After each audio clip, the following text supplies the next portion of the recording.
My favorite thing about whale sharks is getting to study them every day, especially taking what I can learn here in the aquarium and going out to the field and then seeing them in nature and then feeling that feeling of awe and majesty that you get from being around a whale shark and knowing that I know a little bit more about whale sharks than I did yesterday.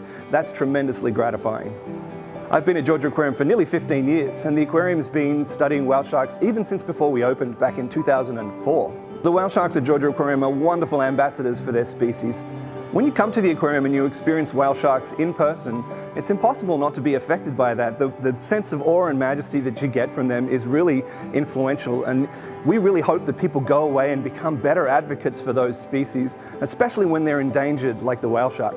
A lot of the education value that we get from having whale sharks in an aquarium just comes from people seeing them and building that relationship with the species that is really mind-blowing, but it's a fantastic opportunity when people are in that moment of wonder to share with them little bits of information about the biology and conservation needs of this species, and it's really a fantastic opportunity to advance education for all age groups. One thing that's really remarkable about whale sharks is that when we first opened, we used to talk about how little we know about whale sharks.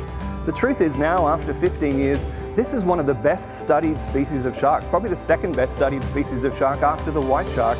So we can't claim that we don't know anything about that species anymore, and a lot of it's come from having animals in an aquarium.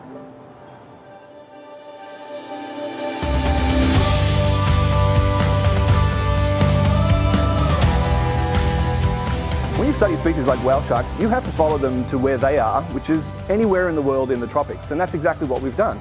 So we've gone to places like Mexico, St. Helena, the Galapagos and Indonesia, all to try and meet them on their own terms and understand their biology where they are. So having whale sharks at Georgia Aquarium is a huge help. When we study them in the field, we get to see lots of different animals, but only for a very short period of time. At the aquarium, we see a few animals, but we get to watch them for long periods of time, and that allows us to do a totally different kind of science that's much more in-depth. And when animals pass away at the aquarium, the learning doesn't stop. There's still things that we learn about them after they pass away, samples that we can take, valuable samples that might be nigh on impossible to get in the field, that we can use to continue studying these species even after they've passed away.